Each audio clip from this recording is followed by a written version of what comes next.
Coming to you from an undisclosed location somewhere in the Northern Hemisphere, waiting out the alien apocalypse. He is armed with a machete and a microphone. This is the Mysterious Outpost.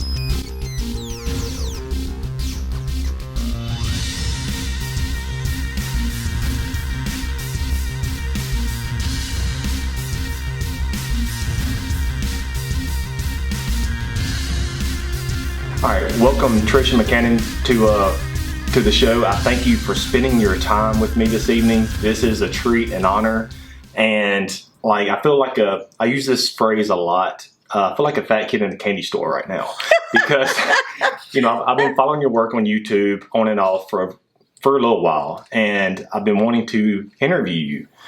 I actually want to interview you through Skype, just do a podcast. But here we are at Ozark UFO Conference 2018, and I got a chance to interview you in person on video. So this is a treat. Thank you for giving me the honor to put you on my pleasure. show. And it's great to be here. It's a wonderful conference. It's Dolores Cannon's conference, and now her beautiful daughters, Julia and Nancy. And I'm one of the keynotes among a host of wonderful speakers here. So thanks for inviting me. So you talk about many subjects and topics. Out of all the things that you talk about and discuss, within the next 30, 45 minutes, we're going to be jumping around. We're going to be, so I'm game. Some fast blast questions. But to start it off, what is your favorite subject out of the subjects that you research? Oh my gosh. Well, I think like a lot of us, I'm very, very passionate about the hidden history of the planet. And, that hidden history involves everything from, extraterrestrials to masters that have been trying to guide us into paths of wisdom, parts of history that we've come to accept because it's kind of the party line, but there are these pockets of truth that have been left out. So this is one of the reasons why, my 4 books, I have a book about the 30 lost years of Jesus. It's profoundly honoring to him, but it's also about the great spiritual mystery schools that were all over the world that were teaching people about the divine spark within them and how by developing and being aware of that spark, we realize that we're more than just the physical body. It's also one of the reasons I wrote my book about the return of the Divine Sophia, which is about the discovery that for tens of thousands of years, the divine or God or the creator was thought of as the divine mother. And during that time, men and women ruled together in a partnership model and there was no war. I mean, can you even imagine such a time? So, by revealing the archaeology and the anthropology and the history behind that time that's pretty much been forgotten, we realize it's possible for us to choose a different path to heal our planet and heal our society, heal ourselves. My most recent book that came out at the end of 2017 with my wonderful publisher Inner Traditions is called The Angelic Origins of the Soul, and really discovering your divine purpose. And that is what I found over 30 years of doing clairvoyant readings for people, tracking their soul history, not only back through time, through the Akashic records, but also up into other planetary systems, and then eventually into higher dimensions, and eventually to really these having come, all of us, despite the fact that we have amnesia down here, from the angelic kingdoms. And so, of course, my question became, wait a minute, if we started off so tuned in and so connected in the angelic worlds, what the hell happened, how do we get so amnesiac? How do we lose our way to the point that we have people, that are just wallowing in difficult lives and, addictions and self-destructive habits. And, then not only are they using them on themselves, but then those patterns get turned outward into the world and it causes us to fall out of our alignment with the divine. So, all my books have been about that. But of course, all along for over 20 years, I've been speaking about extraterrestrials, the ancient extraterrestrials, again, hidden histories, the gods and the goddesses, the Pleiadians, the Syrians, the Galactic Federation, and many of the very benevolent races that really, again, like the great masters, are interested in the awakening of the human race and us coming into the fulfillment of our divine potential. So I'm interested in all those subjects from soup to nuts, and I speak on all of them, including, things like Mayan cosmogenesis, what the Hopi prophecies are, the Nostradamus prophecies, where we are in terms of changing the timeline so that we don't have to live into a world where we have World War III. We don't have to create artificial intelligent robots that are going to turn around like the Terminator and destroy the human race. We don't have to make those kinds of choices. If we can stand back and discover, who we really are, we can choose to instead of with technology and militarism and industrial regimes of power, we can choose to develop our own divinity and fulfill our potential, I think, as Homo luminous, which I think is the next stage in our spiritual evolution. Very well said, Tricia. And you brought up that we're like almost in a form of amnesia. What do you not agree? What do you believe? I might be asking to speculate some, but we're just having a conversation here. What do you believe possibly happened? Also, David Icke talks about a schism. Something happened in ancient past, some type of schism that has changed the course of humanity, spiritually, physically. Like, what do you think happened in ancient past? He called it the schism, but many other researchers call it different things. What do you think happened to make us so amnesiac? Well, I actually think that this takes place at a higher level. As a clairvoyant, and there are many kinds of clairvoyance. I always think about clairvoyance, clear seeing. That's what it's someone who's really activated the third eye. And because I've always had that gift since I was a little girl, and I really developed it through meditation and so forth. When I began to track the soul history back, I was not only just going through past lives on this planet, but then eventually I would find when the soul came down to this planet, where sometimes we were just born here, but sometimes we came and visited on a spaceship, for example, and we became interested in this world, and then we chose to either move here from another planetary system. This would have been at the time of Atlantis, or sometimes ships crashed here, and then the souls were stuck here, and they had to do the best they could with, a bright yellow sun, especially if they came from a dimmer sun. But what I found was that schism that you're talking about, or that, let us say, falling into the illusion of separation, actually takes place at a higher level as part of what I would call the game of life. In other words, if you think about it, instead of from the bottom, the third dimension, trying to look up, if you think about it from the top down, it becomes a lot easier.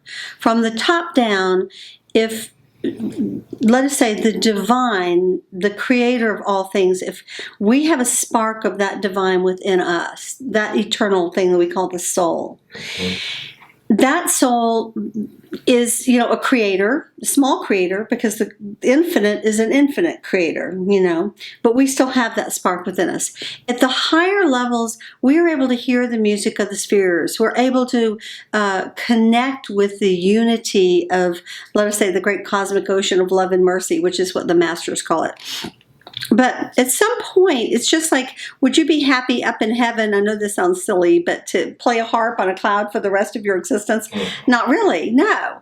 Every soul wants to learn. We all want adventure. We want, we want to take risks. We want to learn. But of course, in the end, we kind of want to be safe. But it's kind of like going to a movie.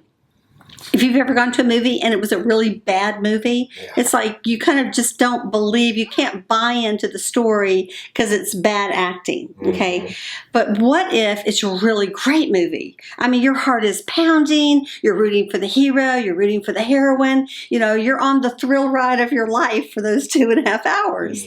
So this is the thrill ride, right down here on planet Earth. But in order for us to take this seriously and not go, who cares? Let them shoot me. It doesn't matter.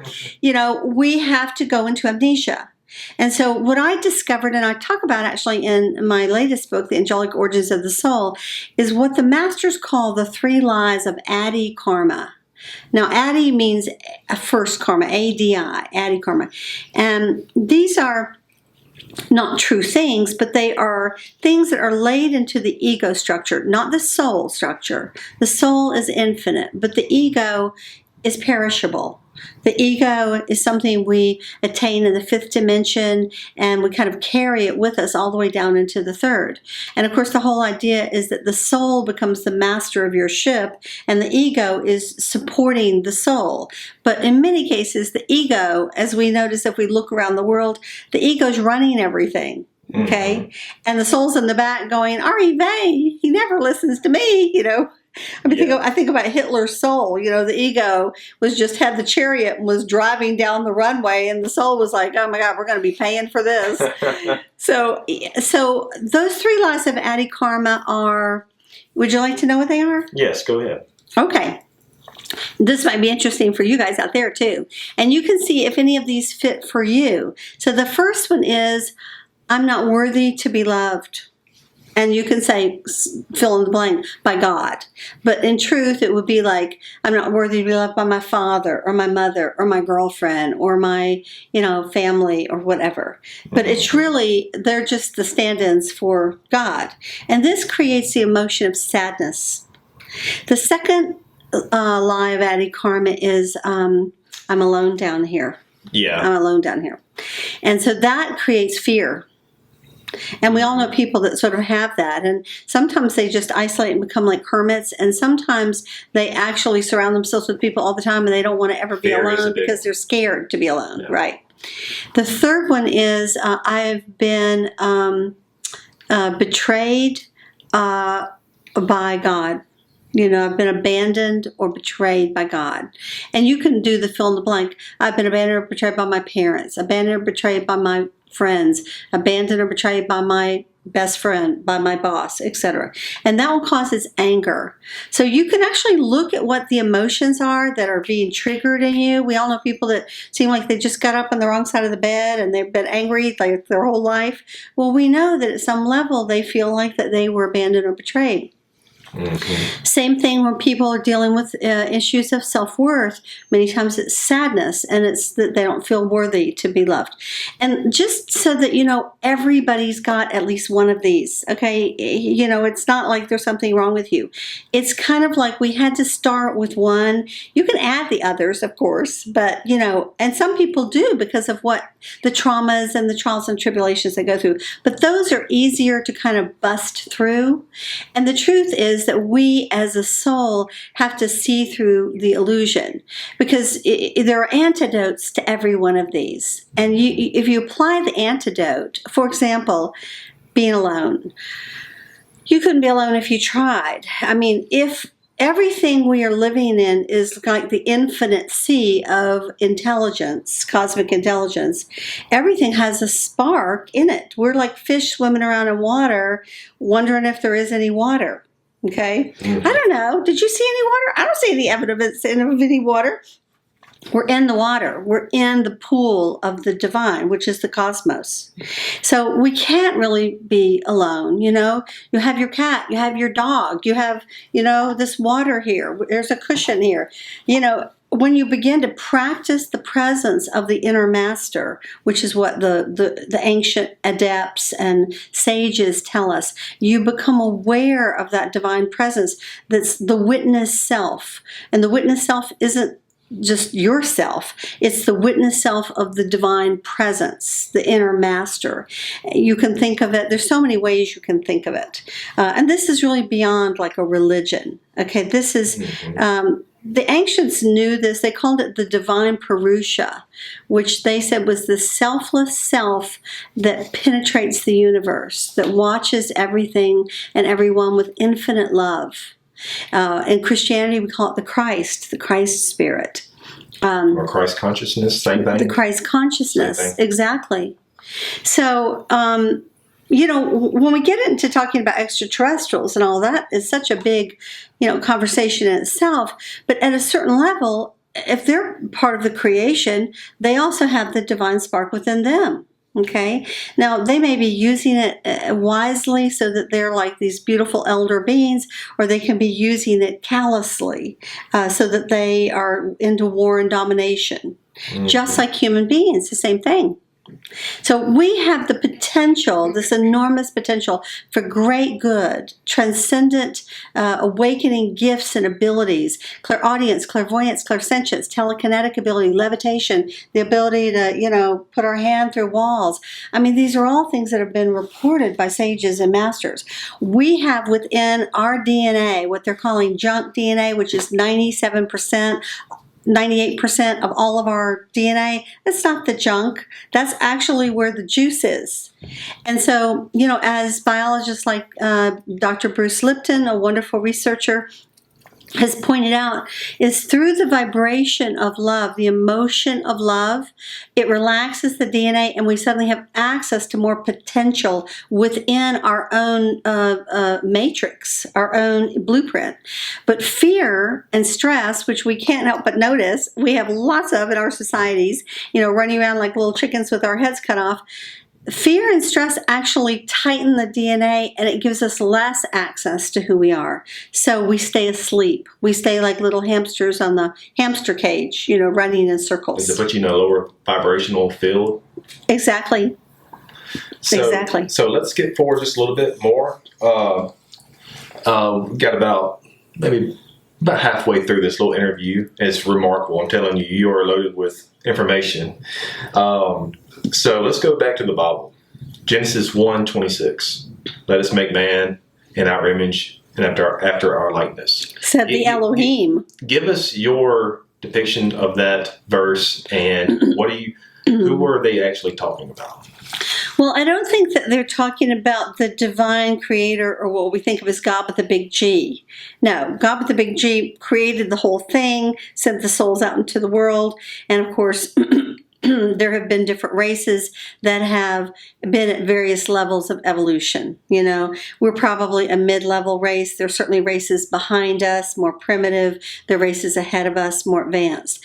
But, one of the things that has happened through galactic history is that as races outgrow their own planet, they go into space and they colonize other planets.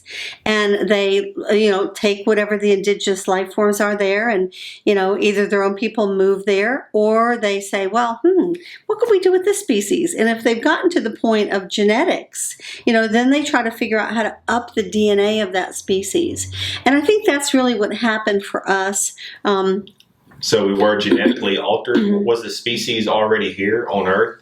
Was some other type of human, like Neanderthal or whatever? And I guess you could say the gods came here and did they alter our genetic makeup? Yeah, I don't think there's really any question because, if you look at the anthropological table, about every 500,000 years we move from things like, Australopithecus, Java man, Peking man, so forth and so on. And the same thing would be true from Neanderthal to Cro-Magnon. But the leap from Cro-Magnon to Homo sapien took place in about 100 years, and it was way ahead of schedule. I mean, every 500 million years, that's a big old gap. So somebody obviously came in and said, let's, move them up along the timeline a lot quicker. Mm-hmm. And of course, the good news is, the gods with the little g, gods and goddesses, they brought us, the arts, the sciences, mathematics, architecture, healing, really all the foundations of society. However, we also received some of their less noble qualities, which has to do with their bickering and their fighting and their aggressive competition with one another. So, when you really kind of look back at the story of the Anunnaki gods, which of course are chronicled in the Sumerian tablets from the city of Nineveh that was discovered in the 1920s and 30s, and over the course of the last 150 years or so, they've been translated. And I think we owe a great debt to Zecharia Sitchin, the late great Zecharia Sitchin, who wrote 10 books in his Earth Chronicle series, really translating those Sumerian cuneiform texts. And really, the truth is, if we had even been able to translate them in the mid-1800s, we Bill might not have made much sense of them. Oh, goodness gracious, we have a thunderstorm going on. How exciting. It was like a punctuation mark, it was great. Yes. So what happened was that only when we got to the space age, where we had airplanes, the Wright brothers, we had, telecommunications, we have guided missiles, we have the helicopters, submarines, we have all the things that we've developed over the last 100 years, could a lot of the references in these Sumerian cuneiform texts of the conflicts between the gods themselves truly be understood? Even if we had brilliant translating scholars 150 years ago, we had to reach a certain technological prowess in order to get to the point to be able to understand what the heck they could be talking about. So I think we now realize that, when they said the Elohim created us, the Elohim is a plural term. The L's means the shining one, shining ones. Elohim is plural, the gods or the goddesses. They created humankind. And so, it's too bad that they had not worked out all their problems, okay? Because really, we in many ways are their children, and the conflict that two of those half-brothers, Enki and Enlil, have, we see reflected in the story of Cain and Abel. Exactly. We see it reflected in the Irish and the English. Same tribes. We see it reflected in the Arabs and the Jews. Hey, they're half brothers. Get over it. We see it reflected in the Russians and the Americans. For heaven's sakes, there's lots and lots of Americans from many countries, but there's a whole bunch of people who kind of look, white with, fair features that are very, from the Middle Europe. So, and you're talking about the technology aspect. I believe it was the Temple of Abydos. Yes, Abydos, You have the helicopter, the submarine, and the airplane. Yes, and the glider. Now, tell me, that's things that we have today. Those Absolutely. technologies. Now, it makes you wonder, did they have technologies like that back then in the ancient past? Or was somebody just reading the future and depicting these hieroglyphs or whatever on the walls? Well, boy, we really have a great storm going on here in Arkansas. The changing weather is spring. The thunder, you can hear it behind us, like the gods are bowling out there. They're agreeing. Yeah. Well, first off, I think that's a really great question. But I'll just tell you, as someone who is a clairvoyant who's done over 6,000 readings, reading the Akashic records, we have had advanced civilizations on this planet before. Atlantis, was that the first or last? Do you think? I think that there probably have been earlier civilizations than Atlantis, maybe earlier even than Lemuria. Lemuria was in the Pacific, and for a while it was it existed at the same time of Atlantis.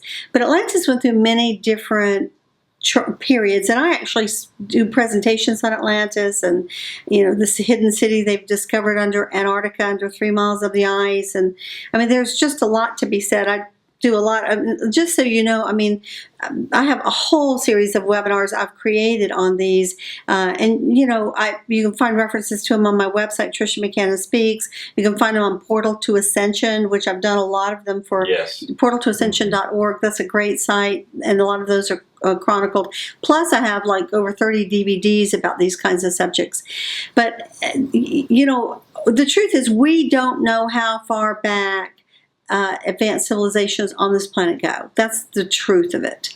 We are pushing our timeline back further and further, even in the traditional archaeology and anthropology. When I was growing up, it was like 3100 BC. That's when we started. Before that, we were swinging out of the jungles.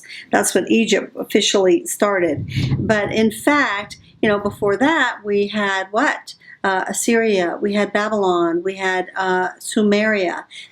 Now we're back to about 6000 BC. And of course, through the work of the late, great John Anthony West, who was a friend of mine, archaeologist, interviewed him once. Robert, I want to say Schock, I think that's how you say his name. You know, we're carbon dating pyramids back to 10 and 12,000 years.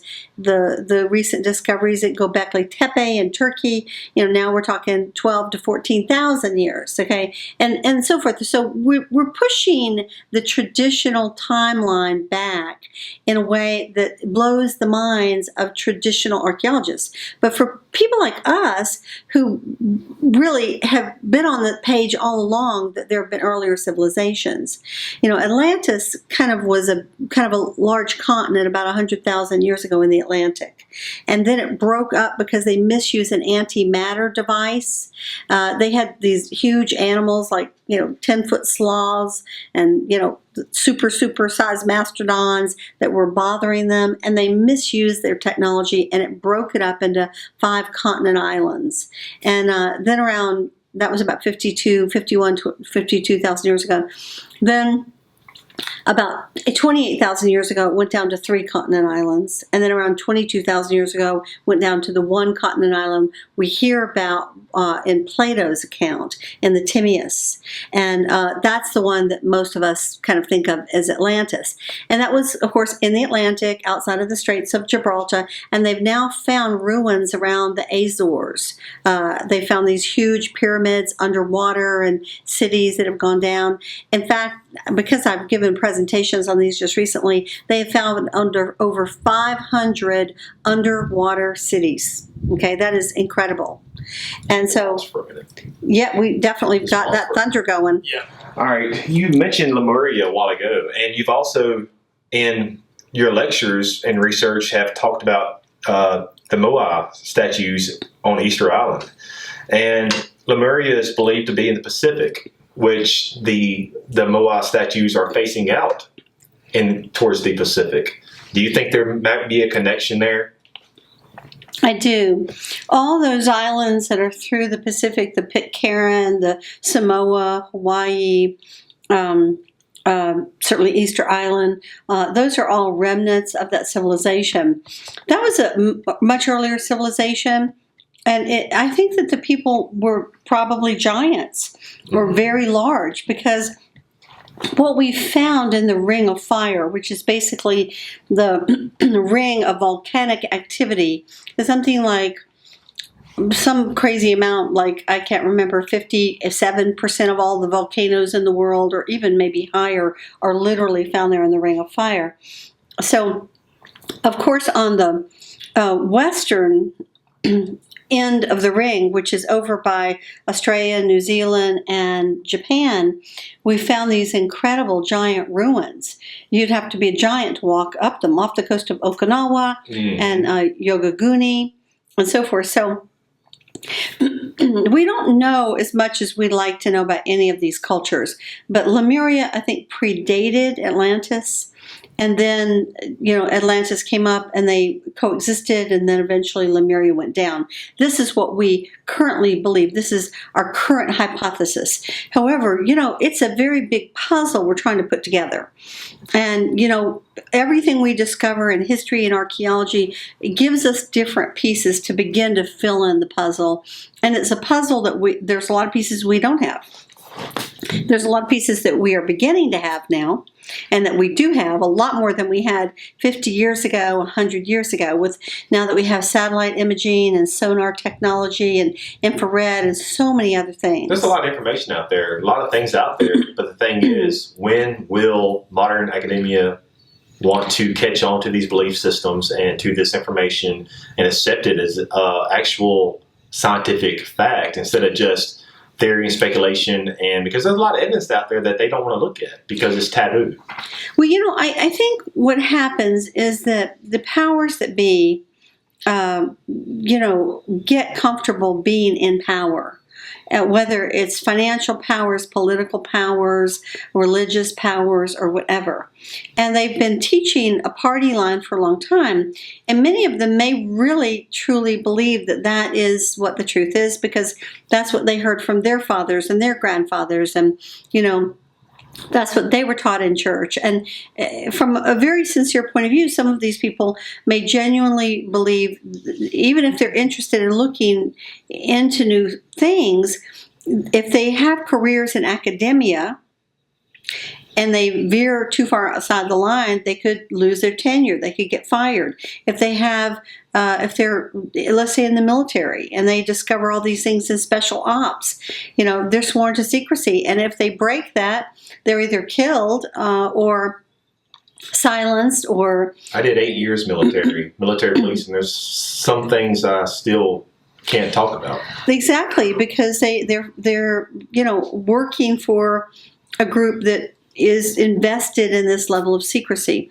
And I tend to try to be very lenient and patient in a lot of ways with, let's say, the modern government. The modern government meaning when the UFOs first began to appear in recent times during World War II, we were fighting Hitler. I mean, it was a life and death situation. And so secrecy was paramount to developing the atomic bomb and winning the war. So, of course, when Truman convened his MJ-12, it was like, listen, let's find out what this is before we alarm the public. We just came out of a big old war. 1947, it's understandable. Excuse me. And then when Eisenhower sort of inherited it, he was going to release it to the public in 1952. But John D. Rockefeller, who was one of his dear friends, said, hey, if you observe when technologically advanced societies go and interact with more indigenous primitive societies, the primitive society loses its sense of self-worth and falls apart. In this case, we might be the more primitive society for these ETs that are more technologically advanced. So do you really want to do that? We thought we were God's gift to the universe. And we might actually discover that, we're kind of on a, mid-level planet, in the backwater. And so Eisenhower said, okay, well, what do you recommend? And John D. Rockefeller said, well, let's get all the crashed ships and we'll try to back engineer the technology and catch up so that when this finally comes out, we'll feel like we're on even footing, or at least close to even footing. So again, I can really understand how we got ourselves into this jam for altruistic purposes to try to protect the psyche of the human race. However, now what's happened is we've had so much cover up for so long that it's hard to come out again. Yes. And this information has become increasingly compartmentalized so that even legitimate people, let's say in Congress, who might be open to the idea, they have a limited amount of knowledge about what's happening. If you take, for example, the Montauk Project, which, was connected with the Philadelphia experiment. Philadelphia experiment was the Allies were trying to make our ships, our submarines' radar invisible so the Nazis wouldn't pick them up. And instead, unfortunately, we actually dematerialized the ship and sent it through a time loop over about a 40-year period of time. And for about 7 hours, it was missing from the Philadelphia harbor. This was a ship called the USS Eldridge. And this happened in August, I think, 1943, I believe it was. So there were a lot of men that jumped off that ship, and some of them were stuck through the hulls of the ship in this interdimensional warp. Well, 2 that jumped off the ship actually came forward in time to 1983, where there was a similar experiment going on called the Philadelphia experiment, run by the same man, Dr. John Van Neumann, who actually was running both experiments. And eventually, one of the men kind of blipped back, and the other man had to be sent back to turn off the controls of the ship to close the time portal. It was like a loop, an endless loop between these two. And, after this, of course, there were funds asked for from Congress for this kind of work, and Congress actually shut a lot of this stuff down. That there was funds about this time travel technology? Yes. And Congress said no. but of course then the powers that be that wanted it started, funneling things into black budget funds. And this is why, you have like an aspirin that costs $5 and a hammer that costs $150, because a hammer really costs $10. Okay. So they were funneling that money to basically do whatever they wanted to. And, so now you have, again, you can think of it as puppet masters behind the scenes that sort of have their own agenda. You have good people who are in politics and power. You have corrupt people who have been bought off or just, happy getting their pockets lined by lobbyists or special interest, or they've been threatened or their families threatened, even if they wanted to do something. And the same thing, I think, happens even in science. I mean, the late, great Carl Sagan, I think was given lots of privileged information for him to sort of act as a reassuring mouthpiece for the public to say, there is a miracle and wonder in the stars, but so far, sorry, we haven't heard from anybody, And of course, he paid for that. He wound up dying of cancer because I think all scientists at their core look for truth. I think that Carl Sagan and all these guys really want the truth, and if they have to pretend that the truth isn't the truth, it causes that disconnect, that incongruity can cause something like cancer in the body. And we see this with many other scientists who've had access to this. I'll talk tomorrow about one called Dr. Michael Wolff, who worked with many different extraterrestrial races in the Secret Space program. And I mean, he held many, many degrees in physics and engineering and philosophy. I mean, he was a brilliant man, but he died of cancer. Same kind of thing, because, instead of being, they are able, in order to get the right to pursue the truth on one hand, but then to sort of be controlled by the puppet masters who are about silence on the other, it's really not true to their spirits. And I think most teachers are about truth. I think if we're really honest about most religious people, I mean, people who go in to become a priest or a minister, they could pick another job that'd make them a lot more money. Mm-hmm. They do it because they really have a love for the divine or God in their own understanding, and they want to help people. But then someplace along the way, they become entrenched or trapped by the very exoteric expression of the religion. Instead of following the inner teachings, they wind up in the dogma and the political party line. And when we start talking about extraterrestrials, we're really talking about having to reevaluate religious texts, having to reevaluate our place in the cosmos, threatening the money power structure that's based on a fossil fuel economy that is destroying our planet with fracking, which is destabilizing the planet, with oil refineries, which are creating things like the BP oil spill and destroying our oceans, with plastics, which I've just recently learned that all those wonderful plastic bags that we like, because they're going into the ocean, they're actually making the ocean more acidic, and it's destroying the coral reefs. Who knew? Plastic bags are destroying the oceans, which is literally the soup of life on this planet. So this is why, we have to recycle, and we can't be putting them in our water supply. So, we're trying, I think people like us, people listening to this, we're interested in the long game. We're interested in what the Native American Indians tried to teach us, which is try to think 7 generations forward. Is it good for your children? Is it good for your grandchildren? Is it good for your great-grandchildren? And so forth. If it's a short-term fix, like, get rich quick by destroying the environment, it's the wrong path.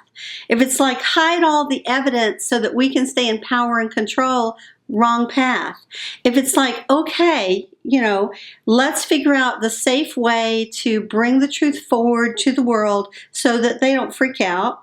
I think the polls are something like 70% of the world believes we're being visited by extraterrestrials, if not more. So, I mean, we're pretty prepared by now. We're having incredible television shows on everything from time travel to the development of mutant abilities in our DNA for the next step in our human evolution. I think we have grown up a lot. I think we can handle it. Some would say that we are devolving instead of evolving. What do you say about that? Well, in Indian culture, there's 3 important concepts. They call them the Three Gunas. I love these concepts. One is the sattva energy, and it's the upwardly pulling wave that pulls us up towards the light of our own divine nature. Okay, that would be people like listening to this broadcast, people like yourself, people like the people at this conference.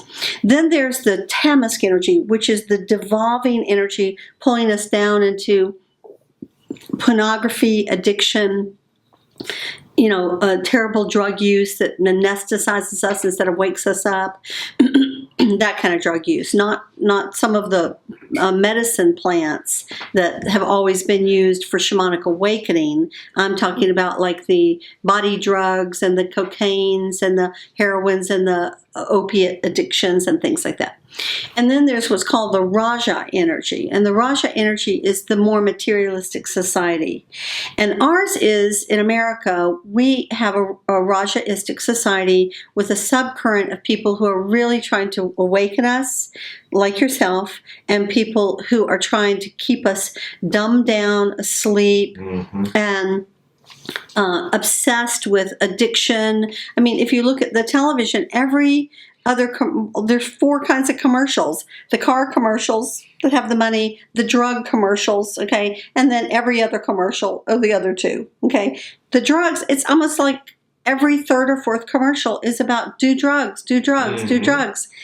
And this is not good for us, We're not meant to do drugs except maybe in small doses for short periods of time, if that, to help us through a difficult time or a surgery or an inflammation or an illness.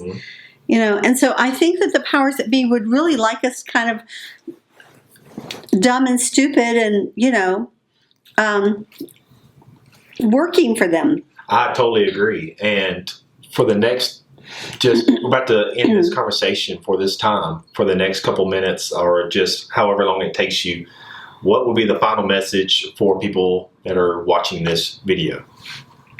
I think the most important thing to me is to remember that you have the part of the divine within you, that you're immortal, and that what you do with your life matters.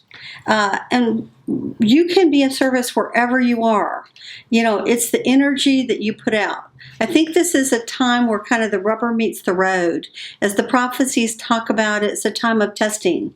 So you can pick the path of unity and helping others and waking up and being conscious. Whether you're helping a grandmother cross the road, or you're teaching children, or you're raising a family, or you're writing a book, or you're a fireman or a policeman, you can be conscious in any career if you do it in the right way. And you can stand up for your beautiful sense of truth and to know that that truth does not have to have aggression or war behind it. Or, you can choose a path of selfishness and continue to go down this devolving path. And I don't think that's really where we want to go. But if we remember that we are immortal souls and that the lessons that we do not win through or achieve successfully, we have to repeat. We repeat the lesson until we get it right. Then it's a very great motivation, I think, for us to collectively work to heal ourselves, raise our consciousness, and try to turn this around so we are choosing to live on this beautiful paradise planet with a unity consciousness instead of continuing to support these old regimes of power, control, illusion, deception, and self-interest. Well, thank you very much, Tricia. It was a treat and an honor. My pleasure. And I will definitely have you on my podcast in the near future to go more in depth with other subjects and topics. My pleasure. Thanks for joining us.